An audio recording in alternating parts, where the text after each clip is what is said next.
అందరికీ నమస్కారం. నేను మీ కిరా కార్పిని. నిన్న నేను బొత్స సత్యనారాయణ గారి మీద చేసినటువంటి వీడియో ఆయన అభిమానుల్ని బాధ పెట్టిందని తెలిసింది. నేను తీవ్రంగా చింతిస్తున్నాను. కానీ నేను ఏ వ్యక్తిగత విమర్శలు చేయలేదు, నేను బూతులు తిట్టలేదు, బాడీ షేమింగ్ చేయలేదు, ఏ ఒక్క సామాజిక వర్గాన్ని కూడా నేను టార్గెట్ చేస్తూ మాట్లాడలేదు. పబ్లిక్గా నారా చంద్రబాబు నాయుడు గారిని అంబటి రాంబాబు అనే వ్యక్తి దుర్భాషలాడుతూ మాట్లాడినటువంటి తీరుని, వెనకేసుకు వచ్చినటువంటి పద్ధతిని నాకు నచ్చక నేను ఇమిటేట్ చేశానే కానీ నేను తీవ్రమైనటువంటి ఆరోపణలు కానీ చేయలేదు. ఏది ఏమైనప్పటికీ కూడా నేను బొత్స సత్యనారాయణ గారికి మనస్ఫూర్తిగా క్షమాపణలు తెలియజేసుకుంటున్నాను.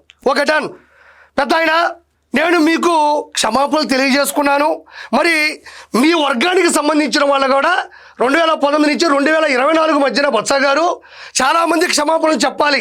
నేను ఇమిటేట్ చేస్తేనే మీరు తీవ్రంగా బాధపడ్డప్పుడు, నేను ఇమిటేట్ చేస్తేనే మీకు నిద్రే పట్టినప్పుడు, నేను ఇమిటేట్ చేస్తేనే మీ అభిమానులు అల్లకల్లోలం అయిపోయినప్పుడు, మాకు అభిమానులు ఉంటారు, మాకు బాధ ఉంటుంది, మాకు జీవితాలు ఉంటాయి. కాబట్టి మీ వాళ్ళు అసెంబ్లీలో ఎలా మాట్లాడినారు, ఎవరెవరు క్షమాపణలు చెప్పాలో ఒకసారి చూద్దాం. వాళ్ళ దగ్గర మీరు దయచేసి క్షమాపణలు చెప్పిస్తారని పెద్ద వయసుకు నేను మీకే వదిలేస్తున్నాను. మొదటి వికెట్ను చూడండి. నేను డాక్టర్ అధ్యక్షుడు, నాకు తెలుసు ఇది ఒక రకమైనటువంటి మానసిక వ్యాధి, ఇది ఒక జబ్బు అధ్యక్షుడు.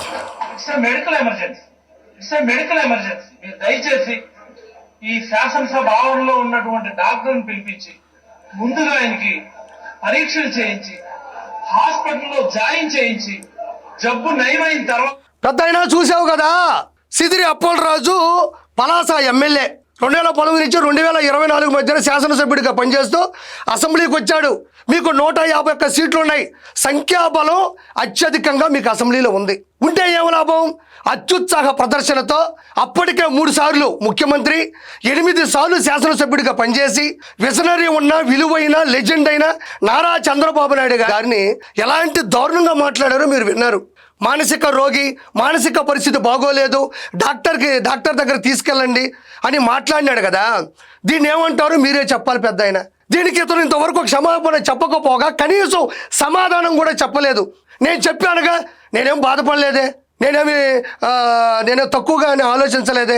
మీరు కూడా ఇతని దగ్గర కూడా అసెంబ్లీ సాక్షిగా ఇతను చేసిన తప్పుకి క్షమాపణ కూడా వద్దు, సమాధానం చెప్పించండి. మరి నేను కేవలం ఇమిటేషన్ మాత్రమే చేస్తే మీకు అంత కోపం వచ్చినప్పుడు, ఇక్కడ డైరెక్ట్గా 2019 నుంచి 2024 మధ్యన chief minister of Andhra Pradesh Jaganmohan Reddy డైరెక్ట్గా అంత హుందా స్థానంలో ఉండాల్సినటువంటి వ్యక్తి ఎలా బాడీ షేమ్ చేశాడు ఇప్పుడు చూడండి.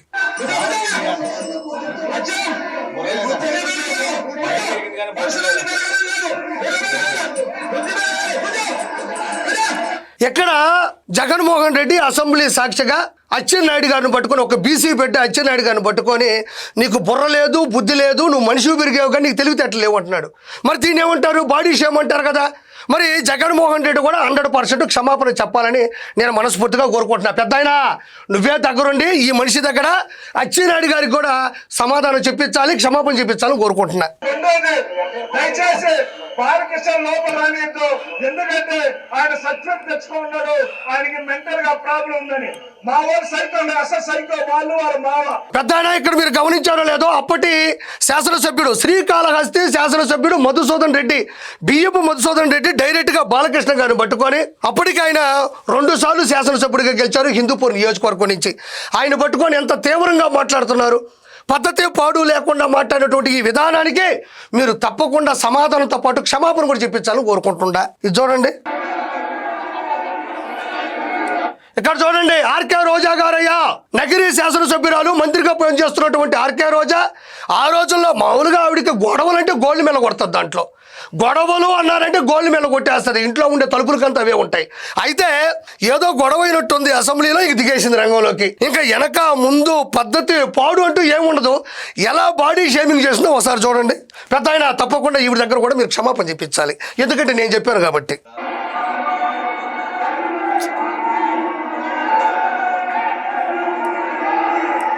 ఎక్కడ ఆర్కే రోజా అప్పటి ఎస్సీ మహిళ, ఒక దళిత మహిళ పీతల సుజాత గారిని పట్టుకొని ఎంత దారుణంగా బాడీ షేమింగ్ చేస్తుందో చూడండి. దానికి అర్థాలు కానీ పెడదారు కానీ అర్థమవుతున్నాయి, కానీ నేను చెప్పకూడదు.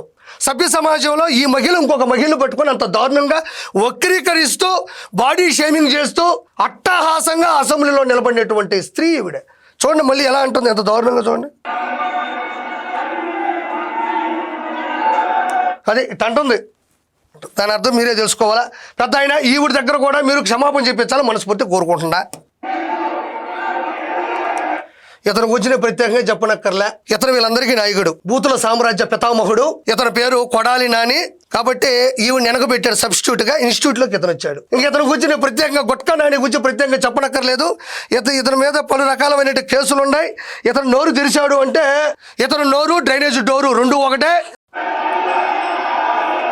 ఇక్కడ ఉన్నది చెవిరెడ్డి భాస్కర్ రెడ్డి. వీళ్ళందరూ కూడా బూతులు మాట్లాడుతూ బాడీ షేమింగ్ చేస్తూ అసెంబ్లీలో ముందుకు వస్తున్నారు. వీళ్ళందరి దగ్గర కూడా మీరు ప్రత్యేకంగా పిలిపించి క్షమాపణ చెప్పించవలసిందిగా మనస్ఫూర్తిగా కోరుకుంటున్నా. పెద్ద ఆయన పని పాట లేని కాన్వర్జేషన్ బాలకృష్ణ అనే వ్యక్తి తీసుకొచ్చిన అసెంబ్లీ. అసలు ఆయన మాట్లాడాల్సింది ఏంటి? అసెంబ్లీలో ఆయన మాట్లాడాల్సింది ఏంటి? ఆయన తాగి మాట్లాడింది. తాగిలోని అసెంబ్లీ తీసుకొని ఇప్పుడు జగన్మోహన్ రెడ్డి చూశాడా? ఆయన గ్లాస్ తెచ్చుకొని మందు తీసుకొని నీళ్లు పోసుకొని తాగేసి లోపలికి వచ్చిన జగన్మోహన్ రెడ్డి ఏమైనా చూశాడా?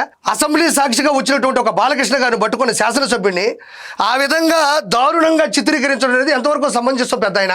తప్పు కదా తాగి వచ్చాడు అనేది మనం ఎలా అనొచ్చు? ఆ నిరూపణ లేని ఆరోపణలు తేవడం ఎంతవరకు సమంజసం పెద్ద ఆయన? ఇది తప్పు కదా పెద్ద ఆయన? మీరు దయచేసి ఇతర చేత రెండోసారి, ఇంతకుముందేమో బుర్ర లేదు బుద్ధి లేదు మనుషులు పెరిగారు అన్నాడు, ఎక్కడో బాలకృష్ణ గారు పట్టుకొని తాగొచ్చామంటున్నారు. 2 సార్లు పెద్ద ఆయన ఇతని దగ్గర మీరు క్షమాపణ చెప్పించవలసిందిగా మిమ్మల్ని కోరుకుంటున్నాను బత్సా గారు. తర్వాత ఇటపోతాం రండి.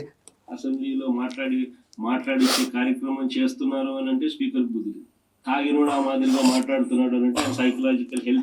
మళ్ళీ స్పీకర్కు బుద్ధి లేదు అన్నాడు. ఇది కరెక్టా పెద్ద ఆయన? మీరు చెప్పండి.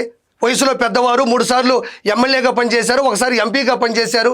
మీరు ఎన్నో క్యాబినెట్ మినిస్టర్ పదవులు తీసుకున్న వాళ్ళు స్పీకర్ను పట్టుకొని బుద్ధి లేదంటున్నాడు పెద్ద ఆయన.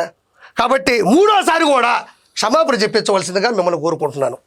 సకల జనుల సౌభాగ్యమే మన ఇదంతా ఒక ఎత్తు పెద్ద ఆయన, నన్ను ఏమనుకోబాకు. ఇప్పటి వరకు వచ్చిన రీలంతా ఒక ఎత్తు అయితే అసెంబ్లీలో అంటే సంక్రాంతి సంబరాల వేడుకల్లో పాటలు పద్యాలు పొగడ్తలు ఉంటాయి. కానీ భారతదేశ రాజకీయ చరిత్రలో మొట్టమొదటిసారి 2010 నుంచి 2024 మధ్యన డైరెక్ట్గా అసెంబ్లీలోనే పద్యాల పోటీలు, పాటల పోటీలు, పొగడ్తల పోటీలు అన్నీ కూడా అసెంబ్లీలోనే రన్ అయ్యాయి. అయితే ఇప్పుడు చూడండి, ఈయన చోడవరం అప్పటి ఎమ్మెల్యే కరణం ధర్మశ్రీ. ఈయన చూడు, ఈయనైతే ఏకంగా పేపర్లు పట్టుకొని వచ్చాడు సంటిపెట్ట మాదిరి. సకల జనుల సౌభాగ్యమే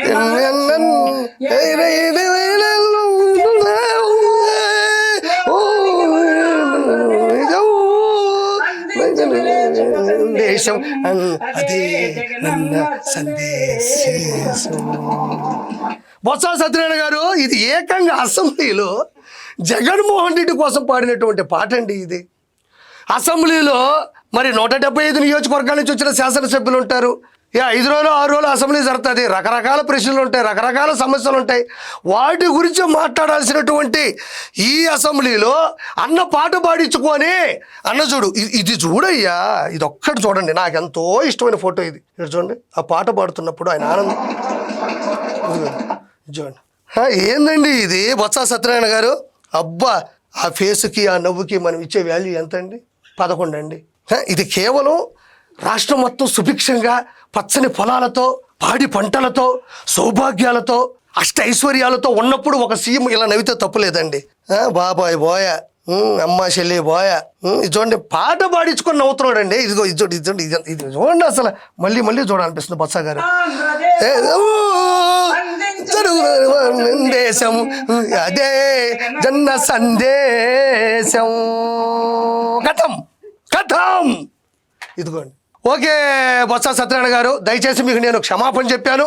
పెద్ద మనసు చేసుకొని, మీరు కూడా పెద్ద వయసులో ఉన్నవారు, మీరు రాష్ట్ర ఎన్నో పదవులు స్వీకరించిన వాళ్ళు కాబట్టి మీరు కూడా ఈ బాడీ షేమింగ్ చేసినటువంటి వ్యక్తుల చేత, ఎవరైతే బాలకృష్ణ గారిని తిట్టిన వాళ్ళ చేత, అదేవిధంగా ఒక ఎస్సీ మహిళని దూషిస్తూ బాడీ షేమింగ్ చేసినటువంటి ఆర్కే రోజా చేత, చెవిరెడ్డి భాస్కర్ రెడ్డి చేత, అదేవిధంగా కొడాల నాని చేత, సిదిరి అప్పలరాజు చేత, లాస్ట్లో కరణం ధర్మశ్రీ చేత, వీళ్ళందరి చేత కూడా క్షమాపణ చెప్పించాలని నేను మనస్ఫూర్తిగా కోరుకుంటూ థ్యాంక్ యూ సో మచ్.